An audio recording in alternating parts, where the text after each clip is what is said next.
Hello and welcome to the Run Testers. My name's Nick, and in this video we're going to be comparing the Nike Pegasus 41 and the Asics Novablast 5.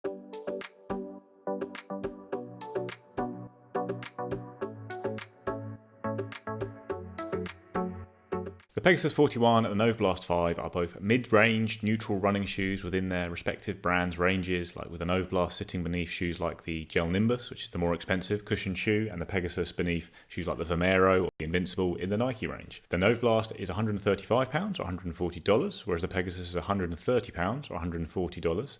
Novablast is the lighter shoe. It's 274 grams or 9.7 ounces in a UK 9, whereas the Pegasus is 291 grams or 10.3 ounces in the same size.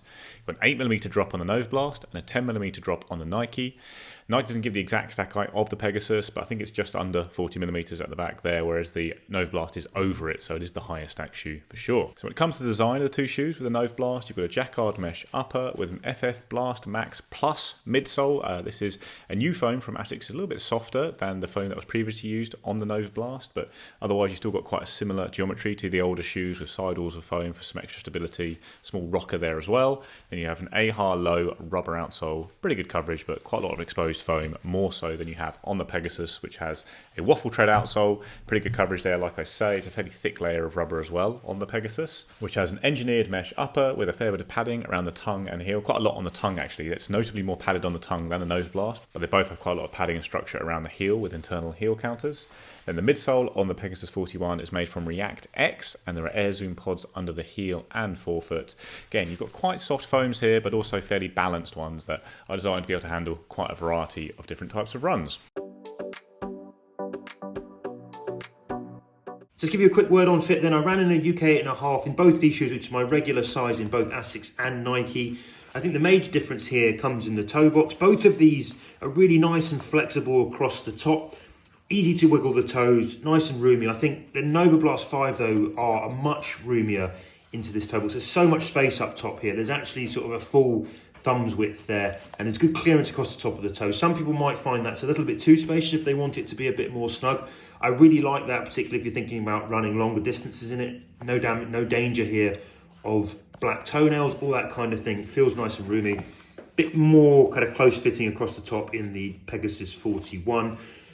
Both of these shoes I find really easy to get on the feet and get good lockdown and have them comfortable. I had no slipping in the heels, good lockdown across the midfoot. They both have good tongues for taking lace pinch off, good padding in the heel collars which supports and adds for that kind of plush comfort out of these shoes. And overall I would recommend going true to size in both, unless you wanted a snugger fit, and then maybe you could consider looking at half a size down in the Novablast 5.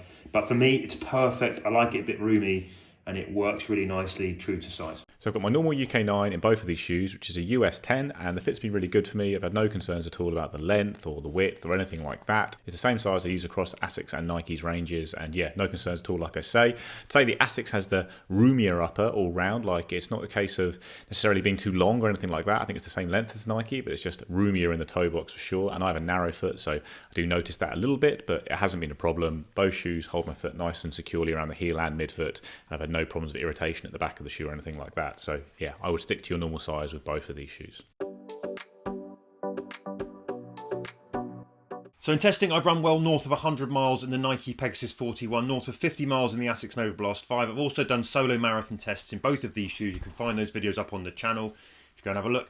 Now, I'm a fan of the Nike Pegasus 41. I really like this shoe. It's got excellent disappearing feel on the foot. It's spacious and roomy, perhaps bordering on being marginally too long in the toe, but it feels light, unfussy. It's easy to slip on, instantly comfortable. One of those easy shoes to go and run in. The ride is cushioned, and despite some weight gain over the last gen peg, I found it light on the run, protective and cushioned, but not overly soft and laboured.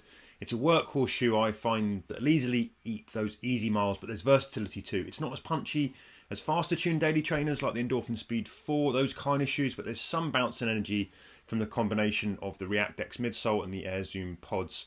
Makes it light and lively enough to be relatively happy, I think, at faster paces.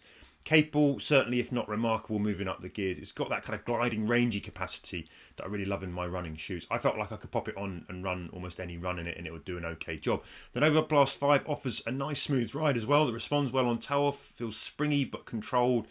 When you're feeling good, running with good form and pushing the pace, the Novablast 5 I think feels energetic, but it's also cushioned enough to accommodate the slower paces. Though sometimes when I was on heavier legs, not running with the best form, I could feel like a bit soggy. I've had slow runs, or at least runs where I felt tired, where the softness, certainly in this kind of slower pace form, makes it feel like the shoe is working a little bit against me. And then I've had runs where I'm full of energy, running in good form, really working off the forefoot, mid to forefoot, where the Novablast 5 has felt really kind of smooth and energetic. Now for me, the Nike Pegasus 41 offers more stability. The Novablast 5 has more softness, more bounce and more cushion in a lighter package, but that brings a little bit more wobble sometimes, particularly at slower paces and particularly further back into the heel. I don't find it unstable for the main part, but it may not be as reliable underfoot as the lower stack Pegasus 41. The Peg 41 is a more compact shoe. I think that makes for a more controlled and more connected ride, if you like a bit more ground feel. On to the run test then, and these are two pretty strong mid-range trainers, the kind of shoes that will appeal to a wide variety of runners that don't necessarily have like a wow ride or anything too exciting about them, but they just do a really solid job, provide a bit of comfort in fairly lightweight designs, and like I say, they'll suit a nice variety of runners as kind of almost the entry-level expensive model within the brand's range. They're not like the really cheap models that you'll get for well under £100, but they are probably the ones that people might be looking at when they're fairly new to running, I would say.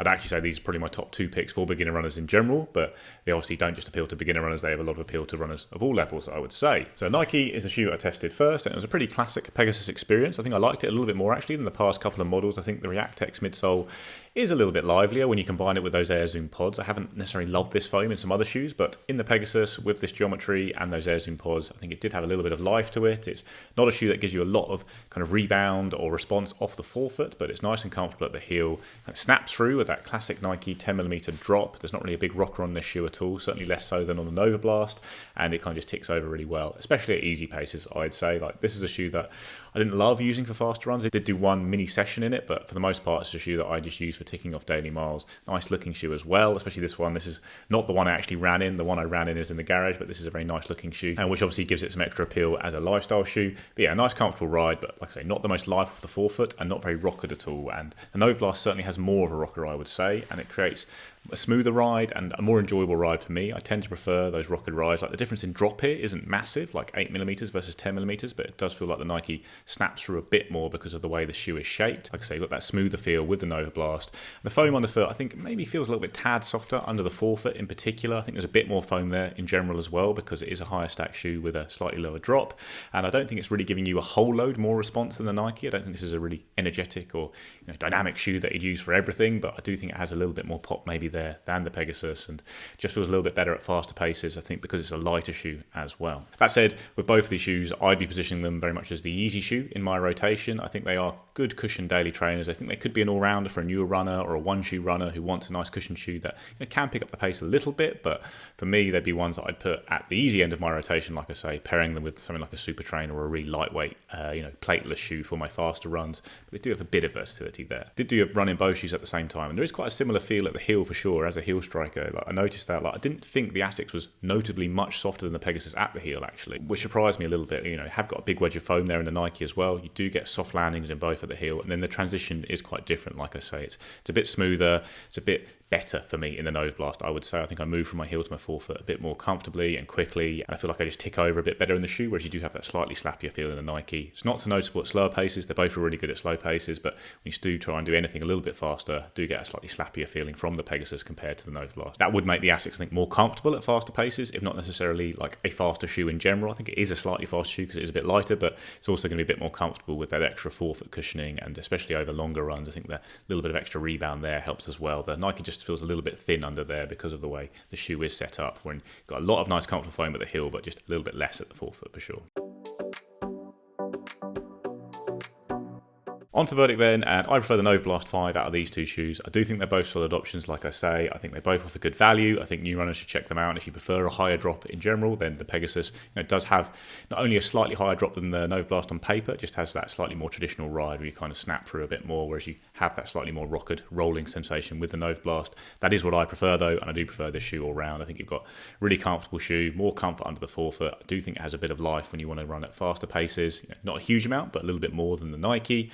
And in general, I find it disappears on the foot a bit more. It feels more comfortable over longer miles in particular. So if you're marathon training and kind of every run is crossing the 10k mark, I think you just get a bit more comfort out of the Pegasus all round. The Pegasus is a really good shoe though, and it is one that is definitely going to appear in sales probably even more than the Novablast, which is sometimes reduced, whereas the Pegasus is pretty much always reduced. So if you can get it for well under 100 quid, then you are going to get a really solid shoe to add to your rotation or use as your daily trainer for everything. Like, it is a good model all round, and it is quite nice looking. So it does help if you are spending a bit of money and want a shoe that you can wear outside of runs as well, especially as it's a very durable shoe. Novablast have not really had any concerns about durability, but the Pegasus has always been one that lasts really well for me, and you have got a bit more outsole coverage on it than with the Novablast. So yeah, a couple of good shoes here. I prefer the Ride for the Novablast though, and that's the one I'd pick out of these two. Verdict then, and I think these are both very capable workhorse daily trainers, and for me it breaks down like this. This is a decision between what now feels like a more traditional mid-stack shoe in the Nike Pegasus 41 versus a max stack, more kind of modern design shoe in the Novablast 5. If you want a softer, bouncier ride that's lighter and more protective,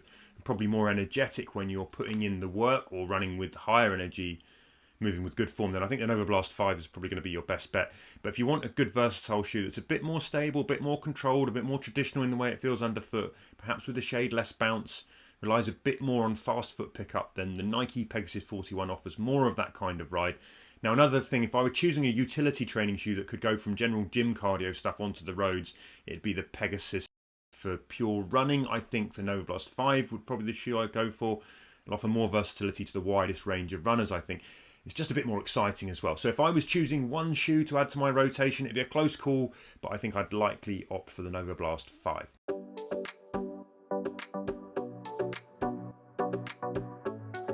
That's a comparison of the Asics Novablast 5 and the Nike Pegasus 41. Let us know what you think in the comments below. Please like and subscribe, ring the little bell, and we'll see you next time.